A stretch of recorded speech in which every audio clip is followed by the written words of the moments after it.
everybody? Welcome back to A-Town Rundown. We're about to go over week 3 in the NFL. Heartbreak and everything. So where we left off, it was Thursday night football. We had Miami versus the Buffalo Bills. The Buffalo Bills were on the ropes there for a little bit. It looked really sketchy, but I say this all the time. You cannot count out Josh Allen. Josh Allen had a big comeback in the fourth quarter. It all started with his touchdown pass to Shakir. And then also there was a roughing the kicker penalty that gave Buffalo a whole new set of downs. So they were able to capitalize on that. Also, James Cook looked amazing. He had 108 yards and a touchdown. I said it before, James Cook isn't getting the credit he deserves as a running back. I really do think he's on the verge of elite level, and he's going to be in the discussion of that for a while. Sure. But also when you look at Miami right now, I don't think they're the team they're supposed to be. With the weapons they have with Tyreek and with Waddle and everybody else, it's obviously becoming frustrating to their head coach. You saw him showing up drunk as hell in the press conference afterwards. Like, yeah, allegedly. I'm not saying he was, but I'm not saying he wasn't. But I know when I've been drinking a little too much, I kind of have that same appearance to myself. So wait till you hear me at the end of this podcast. Once we get on to the Falcons. Because we're getting there. I got 2 cracked open right now just to lead into that conversation. So before we get there, there's another key game I wanted to go over, and that's how the Browns actually defeated the Packers. I didn't expect this to happen. I didn't see it happening. I thought the Packers were going to absolutely dominate them. But what happened was Cleveland's defense showed up, and Cleveland's defense held them to only 10 points until the fourth quarter, and then everything just came to fruition. Everything started working for Cleveland. They were able to hold them all the way to the end of the game to only 10 points. And then they start scoring. All 13 of their points were scored in the fourth quarter. And then what sealed the game was a 55-yard field goal to win the game. And I was thoroughly impressed by Cleveland. I'm not going to get too excited for them. I don't think that this is the turnaround of their season. I don't see them making a huge playoff run, but a victory is a victory. And if you're in Cleveland right now, you should be celebrating your ass off because that was amazing. I definitely do continue to see Green Bay as a threat as the season goes on, but definitely, a loss is a loss, and a loss to Cleveland is something you got to clean up, bud.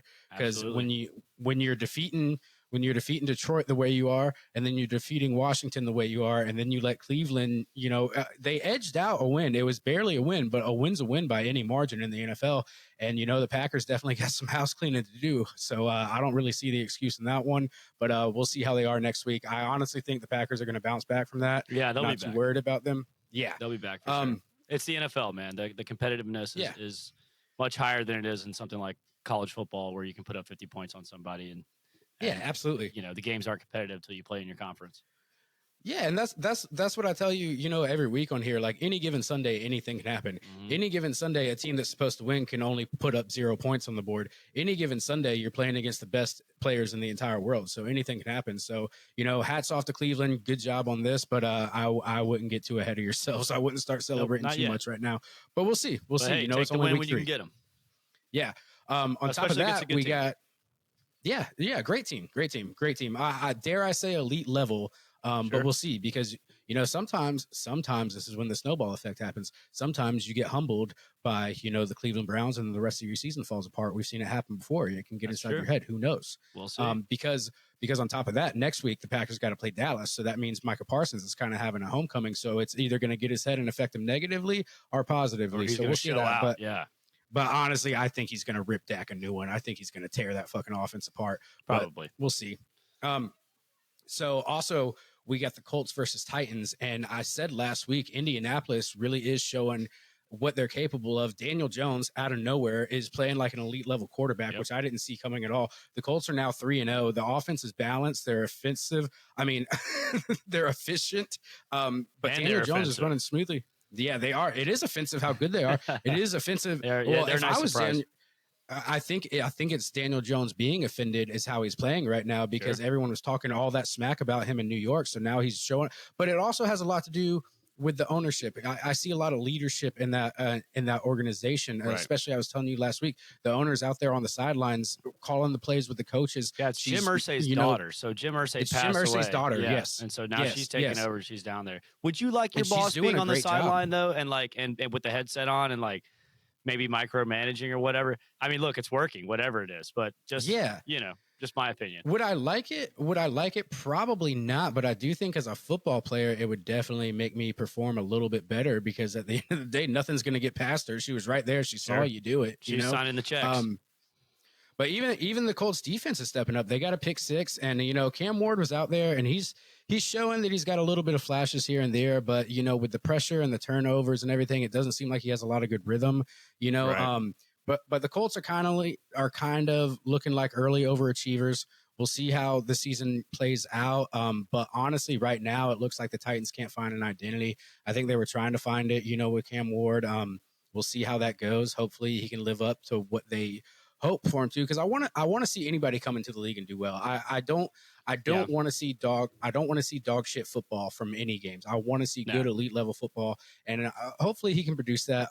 We'll see. Yeah, it's 3 games in, man. He's gonna have a long career. Yeah, hopefully either that or he won't. And in the past 10 years, we've seen all these studs come out of college who have all this promise and then produce nothing. So the Johnny footballs of the world. Yeah, exactly. And I'm not trying to wish any bad things on him. I'm just saying, everything's hit or miss in the NFL. But moving along, we got the Vikings and the Bengals game, which holy shit, the Vikings came out being an entirely new football team this week. I didn't see that coming.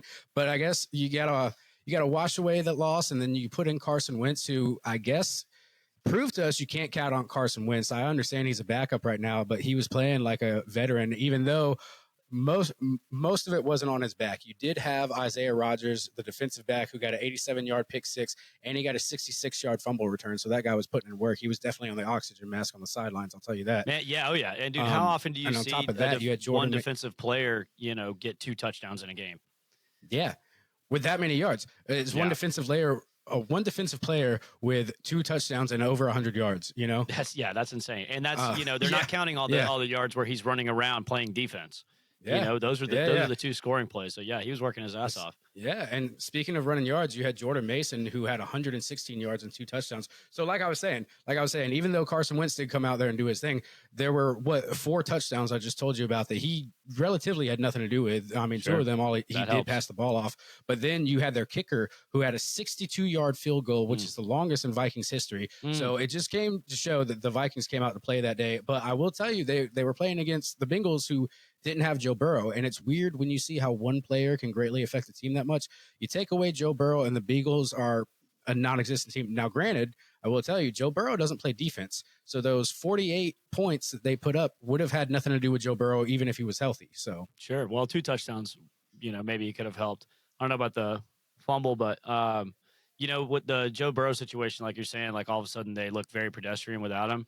Kind of reminds me of, it kind of shows you what the team around him is actually capable of. But it reminds me of like the Aaron Rodgers with the Packers. It's like they didn't always have to like have the greatest team around him, but like because they had him, they were still making it to the playoffs. They were still making deep playoff runs, But if you took him out of that situation, and this is before Jordan Love, like probably would have had nothing. Like think about that year that he played the Falcons in the NFC Championship, where the run the table year. They were kicking everybody's ass. I mean, until they came to the Georgia Dome, which is a great memory. But he did not have the Georgia Dome in itself is such a great memory. The Georgia Dome was so fucking cool. Good times and hard times. It needed to go, but at the same time, the Georgia Dome was just so fucking cool. All the things that happened there, especially like from our childhood and everything. The Georgia Dome was fucking awesome. Absolutely. Seeing it explode was really fucking cool, though. That was cool, except until the fucking MARTA bus pulled up. Yeah, dude. Yeah, living in infamy forever. The entire world knows what MARTA is now. Oh yeah, yep. But yeah, I mean, speaking of the Vikings game, though, I mean, the Vikings scored 31 points just off of turnovers, and that's honestly how important defense can be, which is something you genuinely need to build your team around. Even you saw the way the Packers played. Like if they didn't have a good defense, it would have been way more than just a 3-point loss. And when we get to the Falcons, I'm going to explain to you how important defense is as well, because we saw the Panthers do a lot of it and us do damn near none of it. Yep. We'll talk about that. So, but before we get into it, we'll go over the rest of the scores around the season. I know that we had, let's see what we had. We had a lot of good games in week 3. I know that the Chiefs finally won a game. Yep. Chiefs won against the Giants, which everybody saw that one coming. I don't think the Giants are going to be anything to worry about this year. And No, I it just looks saw, like they're benching Russell Wilson, putting in the new kid Jackson yeah, Dart. So hey, might as well, yeah. man. And honestly, But like you get a first round quarterback like that, like why are you going with Russell Wilson? yeah, and on top of that, you saw who else they signed too. Oh yeah, and they just signed Young Wei Yeah, Koo to the they practice just got squad. Young Wei Koo. So he's Yeah, back to Young making Wei money. Koo's He already got that already in New guaranteed York. money He's from already us. got another Yeah. team. Yep. So you had the Browns, you had the Vikings, you had the Colts, like we mentioned. You also had the Steelers beat the Patriots. Mm-hmm. You had the Eagles in comeback fashion. Yep. The Rams had the lead for I think 3 quarters. The Rams were doing work, but then the Eagles came back, and the Eagles are the Eagles for a reason. They're doing great. They're looking good out there, defending Super Bowl champions. I got a little theory about the Eagles. Something I saw today on Twitter. I think the Eagles are about to get found out because they're tipping off their plays. So Saquon, when he's lining up, if he's looking straight forward, locked in, they're handing him the ball. If he's looking around at coverage, that means he's looking around where he's got to block or where he's got to be for a pass. That means they're going to pass. If any other teams are listening right now, we're telling you what to look out for. Exactly. And I think the Falcons are having a similar problem, but we'll get to that. Okay. But also, before we get to that, let's talk about the Buccaneers. Baker Mayfield, once again, that dork undefeated is proving the fucking dork, man. First of all, he's undefeated. But second of all, he's showing he's one of the best fourth quarter quarterbacks in the league right now. He's unstoppable in the fourth quarter. Putting pressure on him is no thing to him. Baker Mayfield looks like a stud out there. Now, I understand he's going to play more difficult teams. He played the Jets. So let's be real here for a second. Man. He played the Jets. He came back and he beat the Jets. So the Jets totally. I think what's going on in Tampa, and this could be a little concerning for them. But I mean, it's great that they're winning for them. But I think all 3 games this season, Baker Mayfield touchdown late in the fourth quarter to go up. Yeah, all of them. All of them. So you're always putting yourself in a situation to be down in the fourth quarter is what that tells me, and that's not going to last all season. No. It'll definitely come to it. But also you had the Commanders who beat the Raiders 41-24. The Raiders, the Commanders coming off a loss. No. Yeah. Marcus Mariota. Yep. Marcus Mariota, who we got to face next week, but we haven't gotten to that yet. Possibly. And then, and then the Jaguars beat the Texans 17-10. And then you had an outstanding game on Monday night with the Lions versus the Ravens, who unfortunately the Ravens lost again. I knew this was going to be a battle. I knew it was going to be hard for the Ravens to beat the Lions because the Lions looked stellar last week. They didn't look too great. They did not look too great against your Packers right there. But okay, so we can say they looked great, but they also played Chicago. You know what I'm saying? Who clearly is not looking great. Not looking great. I don't even know where to begin with Chicago. They have so many things they need to fix. And unfortunately, I do think Caleb Williams is one of them. And I hate to talk shit on somebody who plays this professionally when I just talk about it amateurly. Of course. But, if I was Chicago's front office, that's where I would start looking first. But, So like I'm saying, you played Chicago. It's easy to look good against Chicago. So what are you going to do against a team like the Ravens, who are a threat, always will be a threat?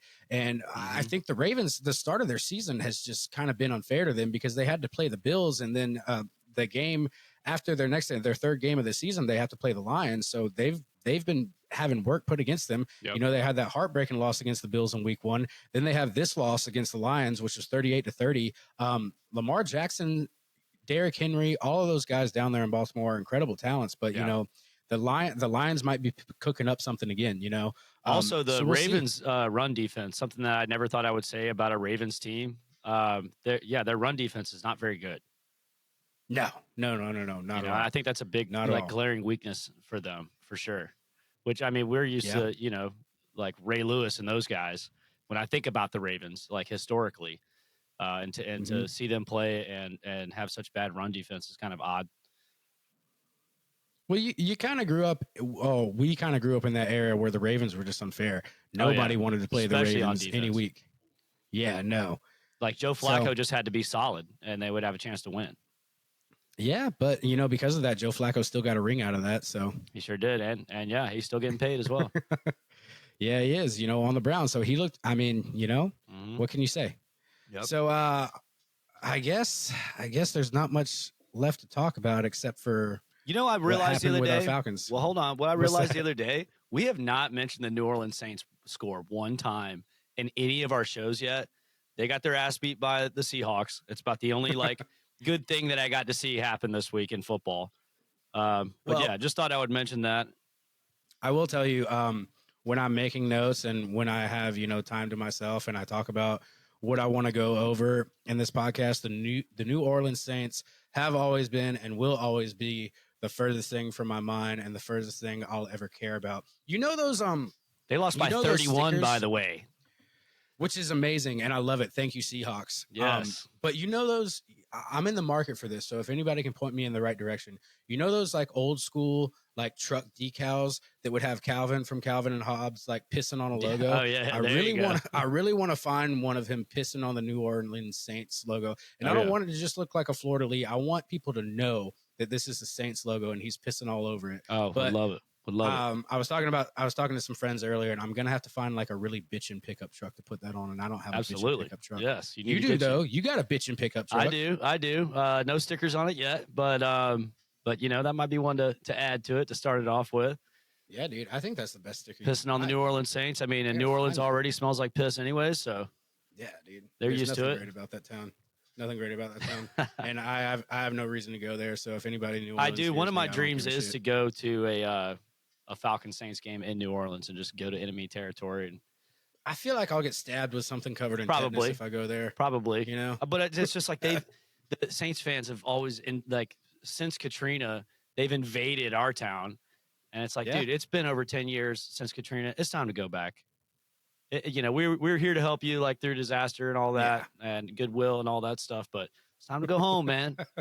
We don't need you at this game. It's time to go back. Y'all got a nice stadium yourselves. Go there. It's time to go back. It's time to go back. Go back to where you came from. That's so fucked up. Yeah, round them up. Oh my God, what are I'm we fucking doing? around, Saints fans. Come on. Yeah, but he's not. Anyways, so it's time. We're gonna jump in. Yeah, we're gonna jump in. So everybody knows the final score about this shit. Yeah. Yeah. Everybody knows the final score. The Falcons did not score any points. The Falcons did not visit the red zone. The Falcons did not capitalize on anything. The Falcons did not do a fucking thing. It would have made more sense if they just fucking missed the flight and didn't show up because they lost 30-0. That's what it felt like. Panthers. They weren't even there. They had a little extra bye week. Yeah. And on top of that, you saw Penix out there, and I've always given Penix praise, and I'm not saying it's time to stop giving him praise, but he was 18-36. He only had 172 yards. He threw 2 interceptions. One of them was a pick 6. Yep. I don't know where to be. It got so ugly that once we hit the 27-0 mark, we put in Kirk Cousins there just for him to get some reps. I guess he got, I guess we're paying him to be on the fucking bench. Let's actually get him on the field for one thing. And I'll tell you this, it was getting to the point Sunday where I was telling my friends, like, I'm not going to be surprised if I see Kirk Cousins like take over for a game or two so that Michael Penix can figure out what the hell he's doing out there. Because I don't know how much of it is play calling. I don't know how much of it is because you got to understand, this is only his 6th professional game, right? Like number 6. Yeah, he's only ever played 6 professional games. So you kind of try to give him a break, but at the same time, he's only won 2 of those. When you go out last week and you put on the performance you do, going out there and losing 30-0 and not even getting to the red zone, not even appearing in the red zone the entire game is fucking inexcusable. So we definitely got to do something there. On top of that, I don't know where the defense I saw the week before was. I don't know how you have this kicker come out and fucking wow everybody making 5 field goals. And the only Parker 2 Romo. Times he had to kick this game, he missed fucking both of them. And now we're fucked because we can't get Koo back. Koo's on another team. He's gone. We don't have a backup kicker. We got to play with what we got. So I don't even know where to begin with this fucking debacle, but it was embarrassing, like truly embarrassing. Every time we had an opportunity to do something, Bradley Pinion kicks this fucking missile that the returner from Carolina just drops to the ground. We recover it to do nothing. We recover it to do nothing but miss a fucking field goal. Yeah. And look, man, the reality is, knowing what we know now and it being 30-0 at the end, it didn't things weren't going well for us in that first half, but at halftime it was 10-0. But it was kind of demoralizing. Which is still a winnable game. Exactly. 10-0 is still a winnable game. But when you go down and you have a drive and you go to kick a field goal and he misses, and now all of a sudden Carolina's got a short field and they come down and hit a touchdown, that does not feel good. And that definitely set the tone of the game. The whole game, the offense had square wheels. Carolina clearly figured us out. I'm not going to put all this on Michael Penix. Well, Penix was under pressure the entire fucking game. He was. The entire game, he was under pressure. Every throw that he attempted looked like he was getting hit on the throw. Every single one of them. Yeah, he was always getting pressured. But I honestly think about this as, I really think that the coaching staff takes majority of the blame on this. I don't want to put it on Penix. You said, you didn't know if it was play calling and they brought in Kirk Cousins. Let me ask you this. Did Kirk Cousins look any better than Michael Penix when he came in? Not at all, but at the same time, when you're down 27-0, how good do you need to look at that moment? You don't need to risk anything. He was doing almost the exact same thing. The plays were almost the exact same. They were just check downs. Those are the only plays we had. That's what I was going to get into, is that everything was a check down. It came to the point where the play calling became so fucking predictable that if I'm sitting on my couch and I can tell you what the Falcons are about to do, what the fuck do you think a professional defense is doing? They know exactly what you're going to do. You need to change something up. You're not doing anything out there. It's worse than that, man. It's worse. Look, I got some stats here from Joe Patrick, Pro Football Focus. So throughout the whole 3 weeks of this season, we've only had one pass attempt from under center. Only one. Okay. So if we're under center, we're running the ball. Okay. So just the pre-snap, you can see, they're definitely going to run the ball. Okay. Which this has kind of been a thing with Zach Robinson. And this is really about Zach Robinson mostly. Then we've got, whenever they're in shotgun, 93% pass rate. Okay. So you see them in shotgun, they're going to pass.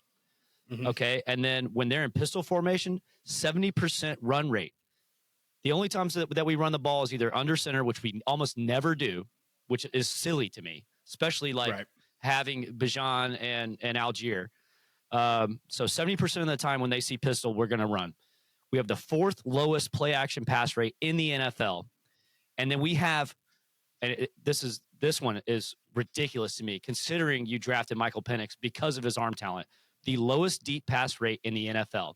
So let me ask you this. Zach Robinson designing these plays, and he's supposed to be the Sean McVay, Shanahan type dude, high-powered offense. Think about the Rams with Stafford. Think about the times where Shanahan was here. That's kind of what we hired him in. That was kind of what we were told he was going to be, and it was this young stud offensive mind. Why are you that predictable? They literally just have to look at and see how you're lining up. And the way that this all started with Zach Robinson, every fucking time. Exactly. When they started with Zach Robinson at the beginning of last year, I thought that this whole pistol formation and never playing under center was all to kind of sugarcoat the issue of Kirk Cousins not being able to move around. I thought that was tailor-made for Kirk Cousins to protect him and just give us a chance and keep our quarterback upright. Now that we have Michael Penix, he's doing the exact same thing. It's even more predictable. We're never throwing over the middle. We're only throwing checkdowns. The defense already knows what we're going to do when we line up.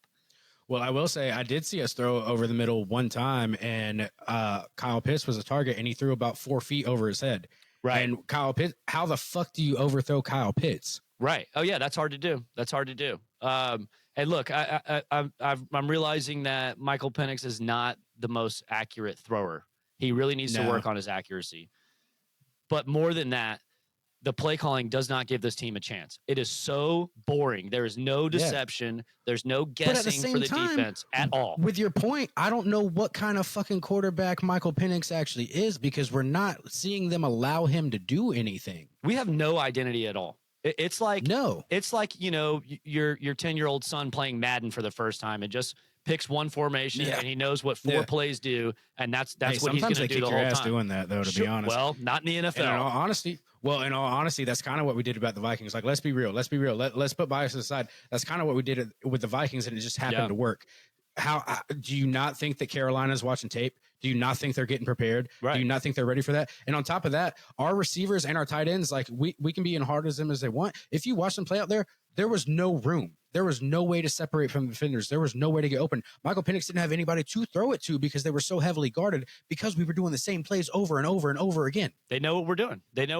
If we are in shotgun, we are passing the ball. I just read that stat, 90% of the time. And when you don't ever use play action, why would they ever sell out to a run, or why would they ever not give you great run defense? Mm-hmm. They know what you're doing. I'm telling you, that dropped return should have shifted the entire momentum in that place. It should but have. The thing is, the Panthers didn't have to worry when they had that turnover because they saw a formation. They knew exactly what we were going to do, and they were able to stop it. And they didn't even have to worry about our kicker making the fucking field goal because guess what? He couldn't.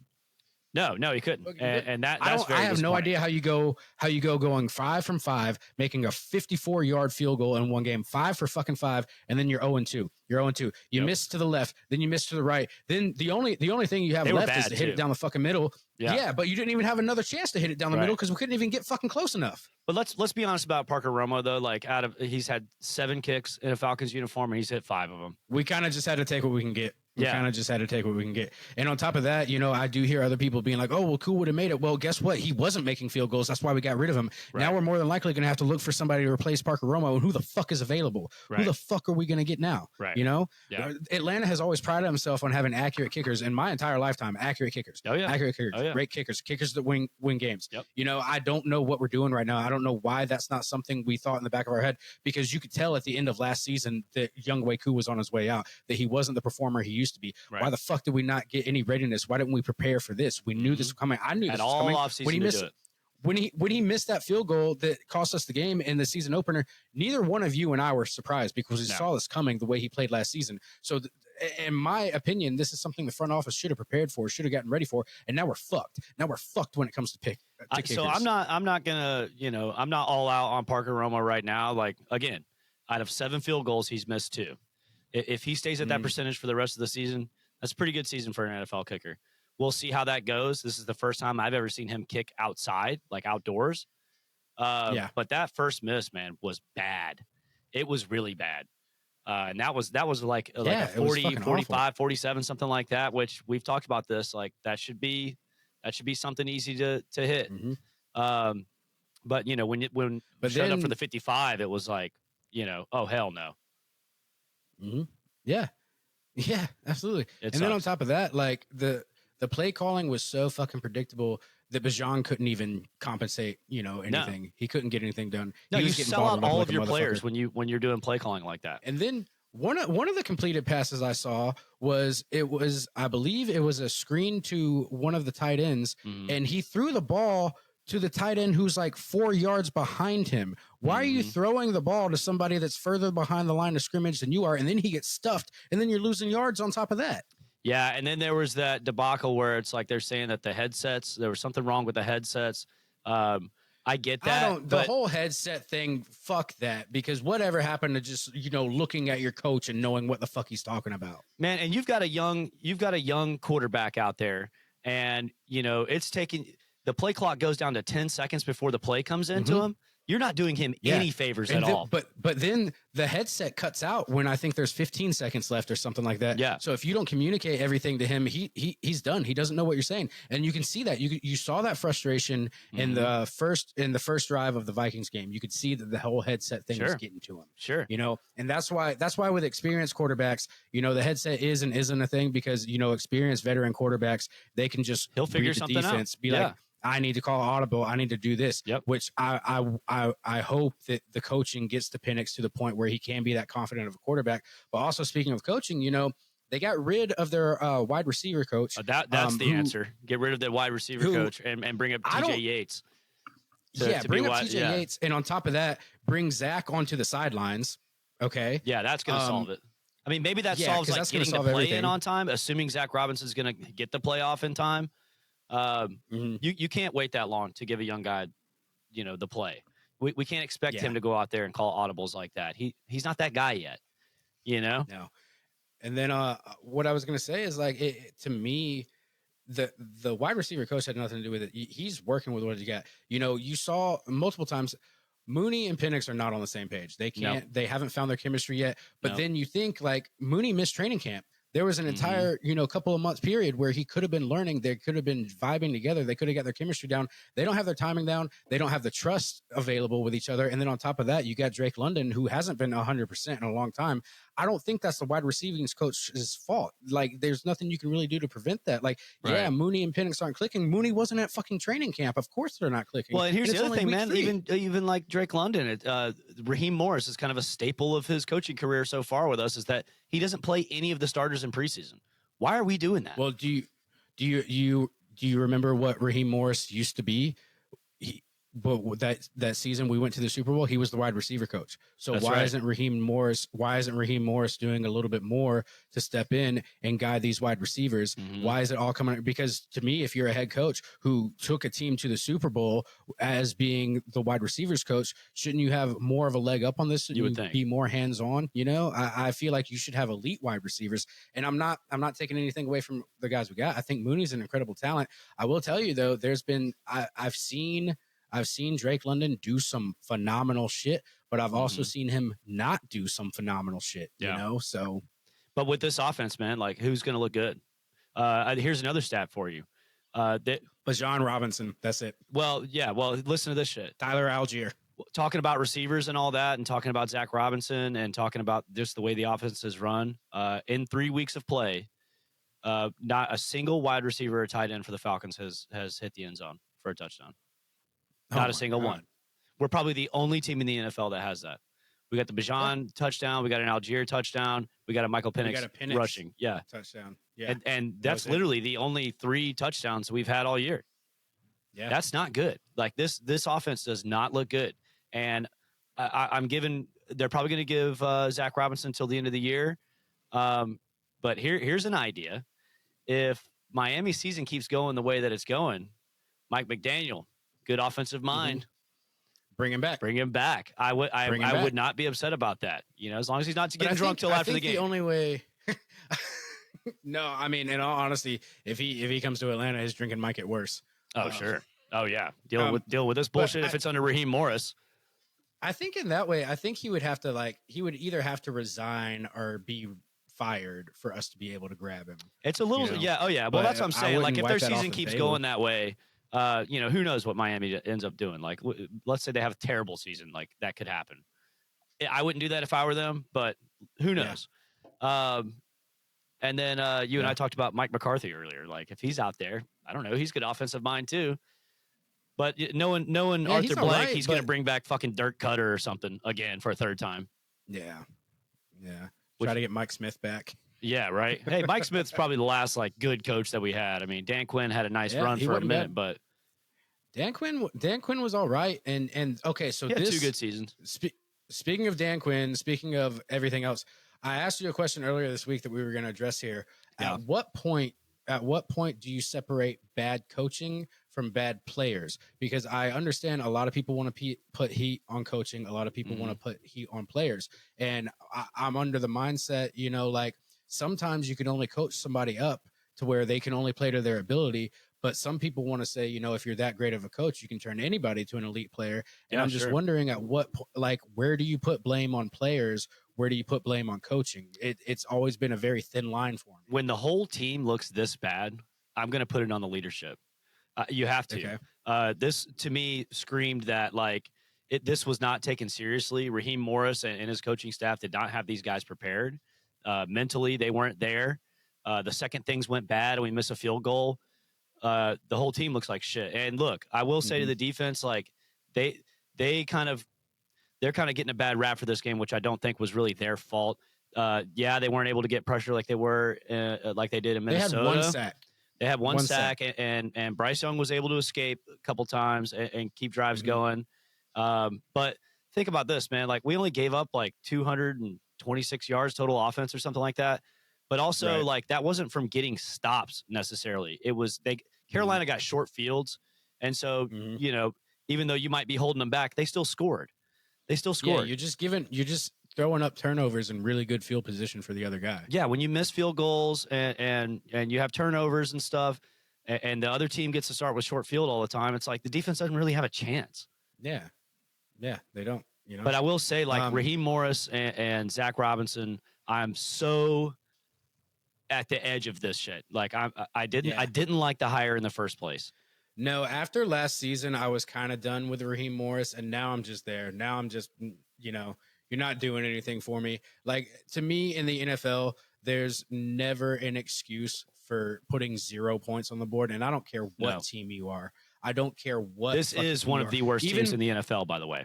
even when Detroit had their 0-16 year, I don't think they ever had a shutout. I don't think there was ever a game where they didn't at least get a field goal. You know, I don't think so. And we haven't had it. I We haven't could be been wrong, shut but out. I don't think so. I think since like 2021, I looked it up against the Patriots. Yeah. So 4 years ago, I want to say that was the Marcus Mariota year, maybe. No, it wasn't. No, it wasn't. It may have been. Was that Ritter? No, it was before Ritter. I think Marcus Mariota was 22 because I remember being on my honeymoon and he was our quarterback. Yeah. But so yeah, it may have been the last Matt Ryan. Yeah, that's when Ryan. That was the year that before Ryan went to the Colts, right? Yeah, something like that. Yeah, when the Deshaun Watson debacle that literally cursed our franchise. Dude, for real. Thank God we didn't get him. No, I'm glad we didn't get him, but at the same time, I'm so angry that we entertained the idea the way that we did, because you and I both knew going into it, like, hey, he's not going to play for half the season, and he's not the quarterback you guys are claiming he is. He looked good in Houston because of the team he had around him, and then on top of that, all the hoopla, all the media coverage for it, and everything else all made Matt Ryan go like, oh, well, if you like this guy this fucking much to the point where I'm chopped liver to you guys, I'm fucking out of here. Right. Worst thing we could have fucking did. Right. But granted, I mean, Matt Ryan at the Colts didn't do that great, so yeah, it kind of proved us right that it was time to move on from him. But I kind of wish that he could have left amicably. I don't like the way it went down, because I mean, when you think about it, Matt Ryan might be the best Falcon quarterback of all time. He certainly is. Well, okay, so everybody has this discussion. Everybody tries to say that Michael Vick is better than Matt Ryan. Matt Ryan's better than Michael Vick. My conclusion to this has always been, you saw more playtime for the Falcons out of Matt Ryan, so you have way more to go off of. But also, I think to me, I divvied it up this simple. Michael Vick is a way better athlete than Matt Ryan will ever be, but Matt Ryan's a better quarterback than Mike Vick is. Well, and that's the conversation. Like, who's the best quarterback for the Falcons in Falcons history? And it's Matt Ryan. He got an MVP. Right. He got a Super Bowl appearance. So when it comes, he had so many winning seasons. When it comes down to being a true quarterback, I mean, Vic had some nice plays, and he got a lot of people into the game. I became a Falcons fan because of Vic.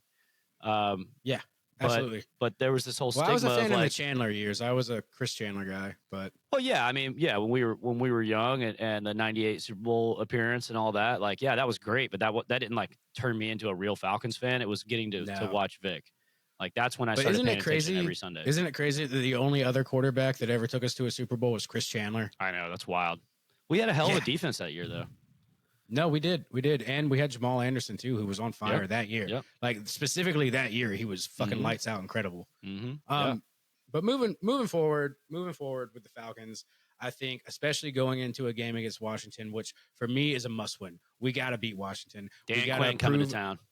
We got to prove to Dan Quinn. We got to prove to Marcus Mariota. The way that Marcus Mariota left the Falcons was so goddamn disrespectful that we cannot let this man beat us in our own house. Yep. But in order to do that, you have to mix up the offense. You have to use more misdirection. You have to do intermediate passing. You got to do more shotgun. You got to be quicker. You got to run when you need to. Stop lining up in the same goddamn formation every fucking time. Because just do different stuff. Like, so we use pistol more than any other team in the league by far. And then when it's 70% run when we're in the pistol, like, okay, that's not good. If it was 50-50, that'd be a lot better. But then, but the shotgun, like 90%. Really, to your point, I think we need to lean on Bijan earlier in the game, too. I think we need to heavily lean on him and Algier early use play action just to get the ball rolling. Yeah. But, okay, so, yes, but that's where I start to get nervous because we haven't seen play action Penix yet. I don't know if he's just setting himself up for in college. He was probably the best. He was probably the best play action quarterback in the country when he was at Washington. In college, but why? But he did take Washington to a natty. So he took Washington to a natty. So he's got the ability. But the thing is, in the NFL, they're just so much bigger and faster, and they're so much well versed on knowing what you're about to do and reading I'm not the scared. offense. It's the NFL, and if he can't do it, then he doesn't need to be a starting quarterback. I think he can do it. I think this is a Zach Robinson issue. I think this is lazy and like the least creative play calling I've seen since Arthur Smith was here. You know? And it goes back to your point earlier. They literally are playing like they're playing Madden. Like they're literally playing like a video game right now. They're not playing real fucking football right now. They're playing all rookie Madden against, But like a defense that's all Madden. It's real NFL defense. You have one of the worst defenses in the league that just tore us up. And again, I really think it's because we're tipping things off. That it's that easy. You look at those percentages. Why wouldn't you, as a defensive coordinator, say just watch how they line up? Exactly. Like he's in the headset saying, "This one's going to be a run. This one's going to be a pass." Mm-hmm. And because we never use play action 4% of the time, and it's last in the NFL. Yeah, that's not NFL offensive play with no deception at all. Like, who are you going to beat doing that? Mm-hmm. And then, also with all that being said, we do also need to work on better protection for Penix. I know that our offensive line isn't the worst, but, we do have to have better protection. We got to use mass protection, especially when we're going to run the ball. And that way we can have quicker routes. If everybody's hard to protect when the other team knows what you're going to do. I'm going to keep pointing back to Zach Robinson, man. I really think that everyone on this team would look better if he wasn't the play caller. This is ridiculous. And moving him down to the sideline is not going to change anything if he doesn't look at these percentages and Raheem Morris doesn't sit him down and say, dude, this is unacceptable. This is completely unacceptable. This is the NFL. This is not high school ball. This isn't Pee Wee football. You can't do that. Right. And do you think also, to me, even though it does sound kind of weird to say with how many turnovers and everything happened, the Falcons are almost playing a little too conservatively for me. They're not being aggressive enough. No deep passes. We've seen a few that Penix has tried to do, but he's never being asked to do it. He's never being asked to throw over the middle. You've got guys like Kyle Pitts out there. He's going to be open over the middle pretty often, I would imagine. Right. But when you come to play action, when you come to things like that, there's also things that you have seen that you do have to worry about. You have to worry about when him and Mooney are going to get their chemistry down. You have to worry about when London's going to go out there and actually show out, and if he can separate from the defense, because Drake London's one of those people that once he starts clicking, once he starts getting on fire, he's double protected and you can't do anything because it's one of those situations the way our offense is set up. If you're guarding London really heavy and you're guarding Pitts and Mooney's out there being 50-50, the defense isn't scared, No. Yeah, definitely not. And again, when they know what you're doing, it puts pressure on everybody. It puts pressure on the offensive line. It puts pressure on the receivers. Puts pressure on the running backs. And I think what that comes with, I think there's a very big lack of confidence in Michael Penix right now, just because he's been underwhelming. He's had a lot of turnovers. He's been sacked. He's not connecting with his receivers the way he wants to. He's having headset problems. He's about to go into only his 7th professional game. The league hasn't been friendly to him. The games have been tough. I just think. Hey, but 2 of those losses that he has, out of those 4 losses that he has, 2 of them were in overtime. And he played well. I saw another stat that somebody was throwing out there. It was Michael Penix against teams who score at least 7 points, he loses. Because remember, the Vikings only scored 6. And I can't remember what the other win was that we had with Penix last year. But also, sure. But he took 2 games to overtime. And he had when we played Washington last year, he was a huge part of that. In fact, we probably would have won that game if it wasn't for dumbass Raheem Morris not calling a timeout. Yeah, but also, do you consider this what's going on with Penix? Do you consider it just to be growing pains, or do you think he's risking getting benched and we're going to see Kirk Cousins come back? I hope not, man. I hope not. I think we know what we have. I don't want to see Cousins come back. That could be play calling too. Maybe Kirk Cousins is capable of. But I will say the only thing Kirk Cousins has that Penix doesn't right now is confidence. Sure. He's got that veteran confidence in him. And Kirk Cousins will launch the ball. Kirk Cousins will do play action. And he was great with play action in Minnesota. But last year when he was with us, we still barely ever did it. And it wasn't when we started this season. I think in the very first game against the Steelers, we didn't use play action once. So it's like, when is Zach Robinson going to learn this lesson? Because when we started doing play action, all of a sudden we went on that 4-game run where we were kicking ass and we had a 3-game lead in the division before Kirk got hurt and lied to everybody about it. And then Koo started missing field goals after that. I don't know, man. The whole Zach Robinson experiment, I don't like it. Whenever he was coming in, like I said, everybody was talking about how creative and what a bright young offensive mind. He was the next Shanahan and all this shit. Right. I do not see that at all. But anymore. do you think they're not being aggressive like that because they're worried about, Mooney and London and Pitts and their ability to make those plays? I don't think so. I would. I've seen them make plenty of plays. I've seen all those guys make plenty of great plays. with Kirk Cousins or with Mike Penix, like I was saying, like I can understand why we were making these kind of play calls, being careful with Kirk Cousins. Like he had the Achilles injury. He's coming off of that, and we didn't know how good he was going to be. We don't have any of that with Michael Penix. So what the hell are we doing? Why are we calling the same exact bullshit that we were doing when we thought we were dancing around an injury with Kirk Cousins? Yeah. It's the same shit. Like, that's just Zach Robinson's playbook. Like, all right, look, last year when they benched Kirk Cousins and decided to go with Michael Penix, Zach Robinson said something like, I don't remember the exact quote, but it was, we're able to use so much more of our playbook now with Penix because of his ability to move around and get out of the pocket or just stay alive in the pocket. But we haven't seen that. Yeah. He's not calling anything different. Mm-hmm. So I think that he needs to go. I think that Raheem Morris definitely on the hot seat for me. And then Terry Fontenot. Like, this is the fourth year. It's beyond the hot seat for me. And I'll tell you, I've been telling you, you've known me for about 6 or 7 years now. Every single year I've been telling you that Terry Fontenot's got to go. Yeah, man. Yeah, this is his fourth year. We use all these, this is the first year where we started really drafting defense, at least like early on in the draft. But you have so much first-round talent out there, and you score 0 points. And I'll tell you, Arthur Blank is not one to shy away from firing people. So I don't know why it's taken him so long to get rid of Terry Fontenot. I don't know why it took him too long to get rid of Dan Quinn. It took him too long to get rid of Thomas Dimitroff. Yeah. Well, oh my God, Dimitroff was a long time coming. I think everybody in Atlanta took a breath of fresh air when he finally got fired. Yeah. Too many misses. But no, I think in all honesty, I think barring what happens on Sunday against Washington, I think this could be Raheem Morris's job on the line. You think they'd fire him like mid-season? I don't see why not if they can line something up. Yeah, but it's like the process for hiring him, it was like all we heard when they hired him was like every single coach in the NFL and every like player that they talked to was just saying like, oh, Raheem's the best guy for the job. He's amazing. He's one of the greatest, assistant coaches I've ever had. But let's look at his record, man. Like how much winning has he actually done? It's because people like him.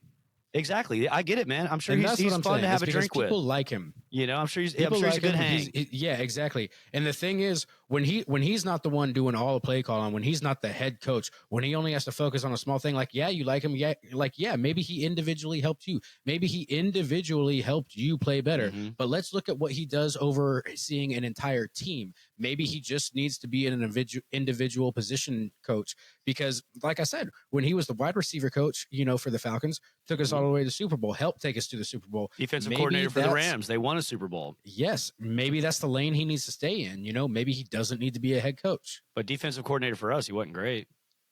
No. Head coach for us, he's not great. No, and then head coach when he was with Tampa Bay, and I know that this was, 15 years ago or whatever, but, like, he had an awful record there. So, like, where's the winning? Like, what are we pointing to? Him riding on Sean McVay's coattails to get a ring, and that's enough to get you a head coaching job over here? Yeah.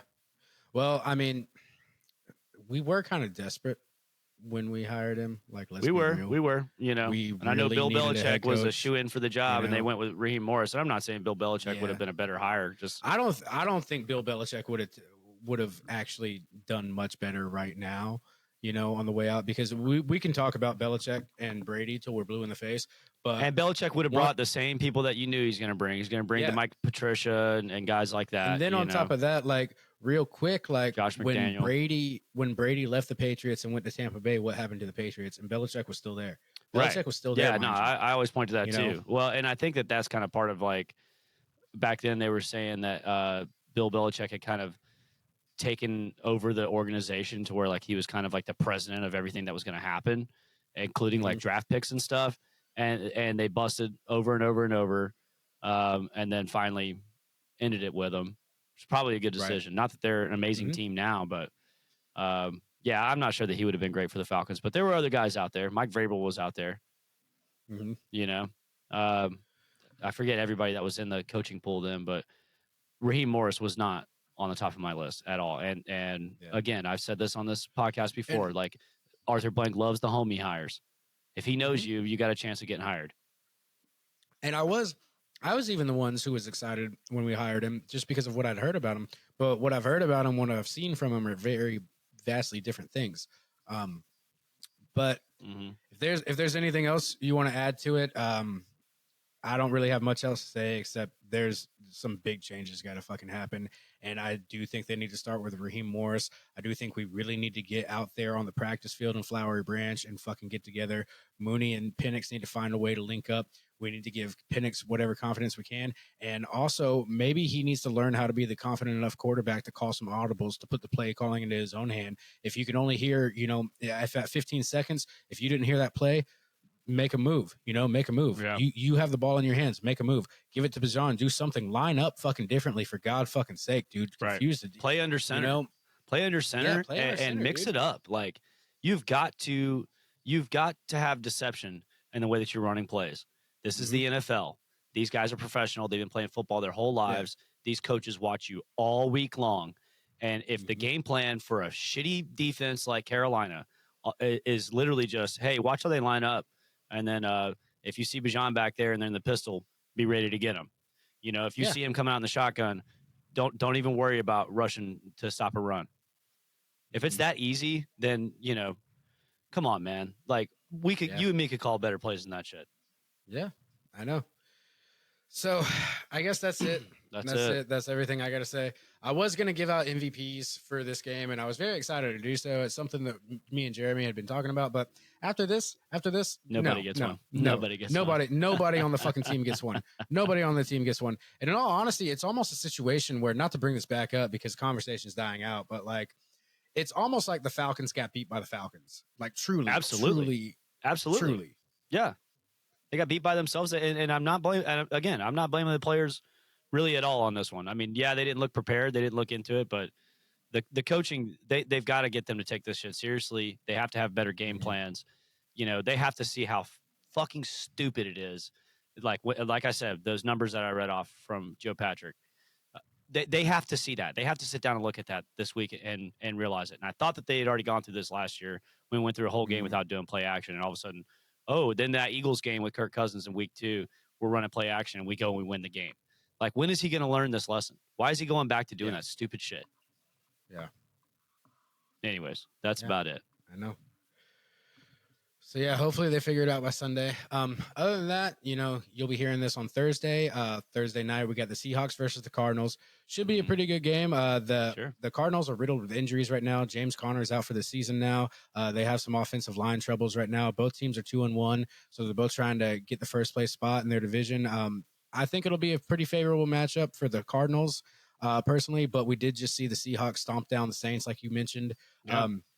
So it should be a great game. Yeah, Sam Darnold versus Kyler Murray. So let's see, Yeah. But other than that, we'll let you guys get out of here. If you want to hear more of this, you can find us on YouTube at A-Town Rundown. Also, you can find us on Instagram at A-Town Rundown.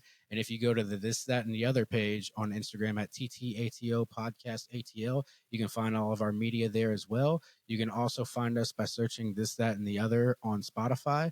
But we have our Spotify and our YouTube link on our Instagram. So other than that, thanks for joining us. We'll see you guys next week. See y'all later.